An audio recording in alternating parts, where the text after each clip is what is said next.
तो आइए आज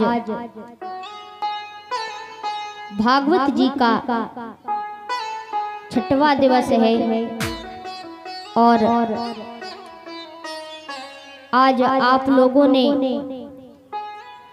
भगवान की बारात में जाकर के कितना आनंद मनाया। आज हमारे कन्हैया का विवाह भी है।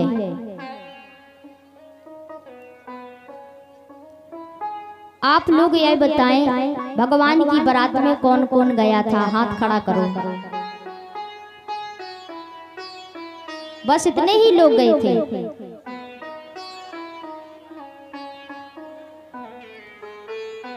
अच्छा, भगवान की तरफ से कौन था?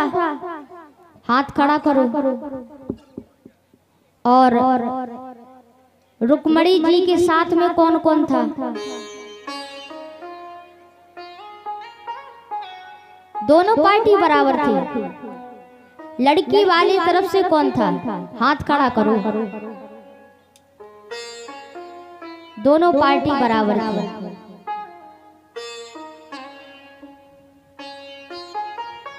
कल आप लोगों ने भगवान की कथा का आनंद लिया। किस प्रकार हमारे कन्हैया ने इंद्र महाराज का अभिमान दूर करने के लिए नंद बाबा, मैया यशोदा और सारे ब्रजवासियों से महाराज गोवर्धन की पूजा करवाते हैं। 56 प्रकार के भोग बने और प्रसाद लेकर के सब लोग गिरिराज महाराज जी के पास जाते हैं। सबसे पहले ब्रजवासियों ने गिरिराज महाराज को स्नान कराया। गिरिराज महाराज कितने बड़े थे पता है? 7 कोस के, मतलब 21 किलोमीटर लंबे चौड़े थे।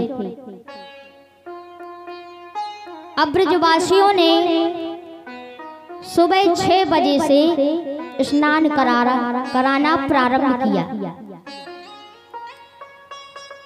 अब 2 दिन हो गए स्नान कराते कराते, लेकिन हमारे गोवर्धन महाराज का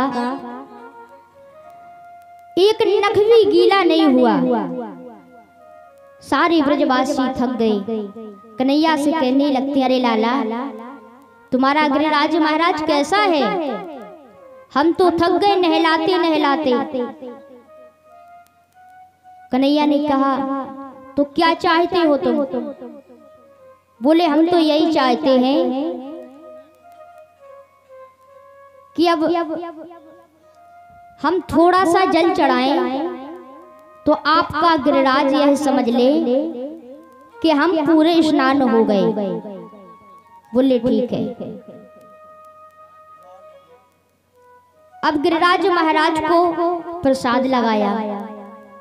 कन्हैया ने कहा, सब लोग अपने अपने नेत्र बंद करके हाथ जोड़ करके भगवान गिरिराज महाराज का ध्यान करो। सब लोग ध्यान करते हैं और इतने में गिरिराज महाराज प्रकट हो जाते हैं। बोलिए गोवर्धन महाराज की जय। गोवर्धन महाराज प्रकट हो जाते हैं।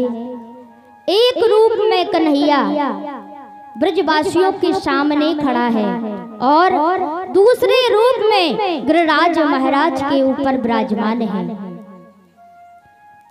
कन्हैया का एक सखा बोला, अरे कन्हैया, मुझे तो ऐसा लगता है कि जैसा तुम्हारा चेहरा है वैसा ही तुम्हारे गिरिराज महाराज का चेहरा है। बोले, तो हम क्या करें? सखा बोले, अरे तुम तो गुस्सा होते हो। मेरे मन में आया, मैंने कह दिया। अब गिरिराज महाराज प्रकट होकर के अपने चारों हाथों से प्रसाद पाते जा रहे हैं। प्रसाद पाते पाते 3 दिन हो गए। देखते रहे। कन्हैया का एक सखा बोला, अरे कन्हैया, तुम्हारा गिरिराज महाराज कैसा है? इतना भूखा है जो 3 दिन हो गए लगातार खाते खाते। कुछ हम लोगों के लिए भी बचेगा या सारा तुम्हारा गिरिराज महाराज खा जाएगा? उनसे कहो कुछ बचा करके रखें। कन्हैया ने कहा, सबको मिलेगा। गिरिराज महाराज प्रसाद पा रहे हैं और सारे ब्रजवासी महाराज गिरिराज की जयकार लगाते हैं। बोलिए गिरिराज महाराज की जय, गिरिराज महाराज की जय। जोर जोर से जयकारा लगाते हैं तो जयकारा हमारे इंद्र महाराज के कानों तक गूंज उठती है।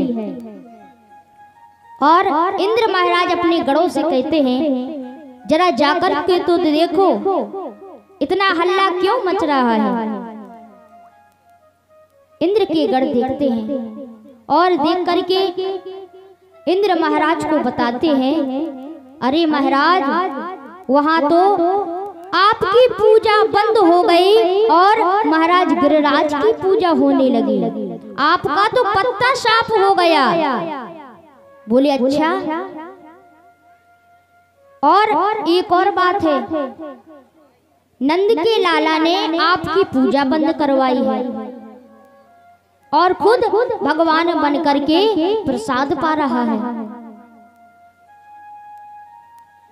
इंद्र को क्रोध आ जाता है और अपने गढ़ों से कहते हैं, जाओ ब्रज में इतनी वर्षा करो, इतनी जोर से वर्षा करो कि सारा गांव बह जाए। एक भी गांव नहीं बचना चाहिए, एक भी घर नहीं बचना चाहिए। इंद्र महाराज ने जोरों से बारिश करना शुरू किया। तड़तड़ा के बारिश होने लगी तो सारे ब्रजवासी कन्हैया से कहते हैं, अरे कन्हैया बचाओ, तुम कहते थे कि हमारी गिरिराज महाराज की पूजा करो, जो भी संकट आएगा तुम्हारा गिरिराज महाराज हमारी रक्षा करेगा। तो हमारे प्रभु ने गिरिराज महाराज को अपने छोटी सी अंगुली के नख पर धारण कर लेते हैं। बोले बाल कृष्ण लाल की जय। हमारे कन्हैया ने अपनी छोटी सी अंगुली पर गिरिराज महाराज को धारण कर लिया और गिरिराज महाराज को उठा करके सारे ब्रजवासी गिरिराज महाराज के नीचे आ जाते हैं। भगवान कन्हैया गिरिराज महाराज को अपनी अंगुली पर लगातार 3 दिन हो गए। तो सारे ब्रजवासी ने कहा, अरे कन्हैया थोड़ा आराम कर ले, थक गया होगा। कन्हैया ने कहा, अगर मैंने आराम किया तो गिरिराज महाराज नीचे आ जाएंगे। ब्रजवासी ने कहा, अच्छा तुम्हारे अंदर इतनी हिम्मत आ गई कि गिरिराज महाराज को उठा लिया। अरे हमने लाठी लगाई है तभी तो तुमने गिरिराज महाराज को उठाया है। अरे कन्हैया अपने हाथ को नीचा कर लो, हम लोग लाठी लगाए हैं, तुम्हारा गिरिराज नीचे नहीं आएगा।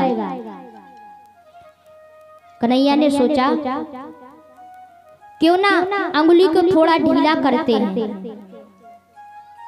भगवान कन्हैया ने अपनी छोटी सी अंगुली को ढीला किया और गिरिराज महाराज नीचे आए तो जितनी भी लाखों लाठियां लगी हुई थी सारी चूर हो गई।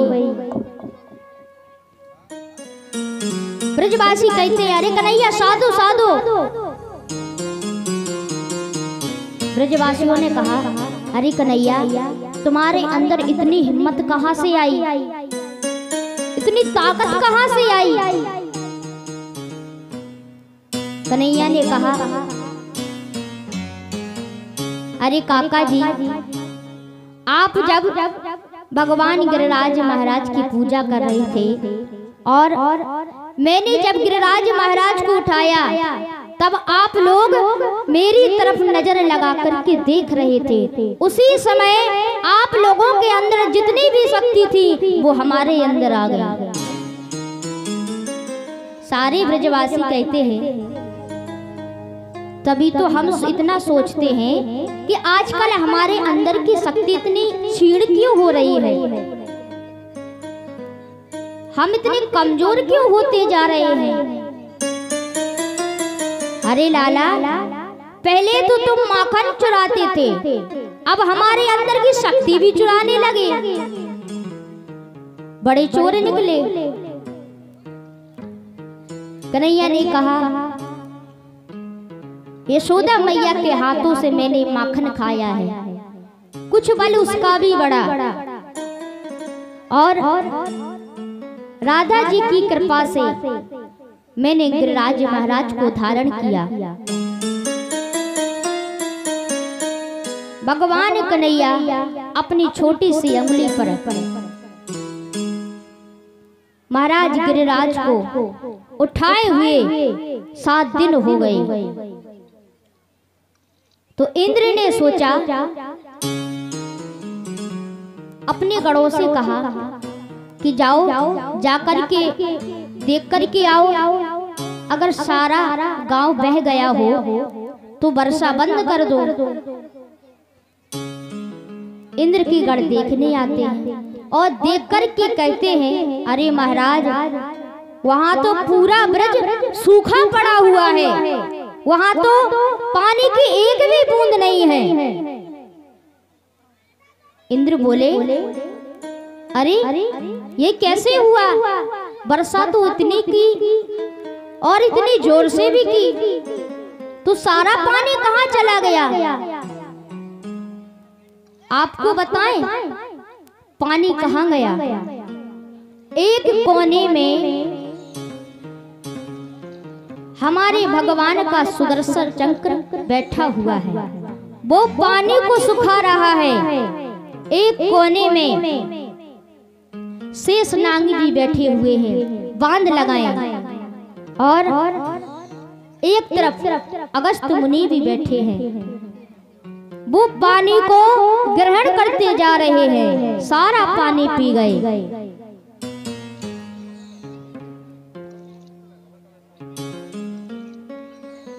अब इंद्र को पता चला कि यह तो हमारे भगवान हैं, नारायण हैं। तो तुरंत इंद्र महाराज अपने हाथी पर विराजमान होकर के कन्हैया के पास आते हैं और हमारे कन्हैया से क्षमा याचना मांगते हैं। हे प्रभु, हे परमात्मा, मैंने आपको समझने में गलती कर दी, मुझे क्षमा कर दो, मुझे पता नहीं था। भगवान कन्हैया ने उसे क्षमा कर दिया और गिरिराज महाराज को स्थापित कर दिया।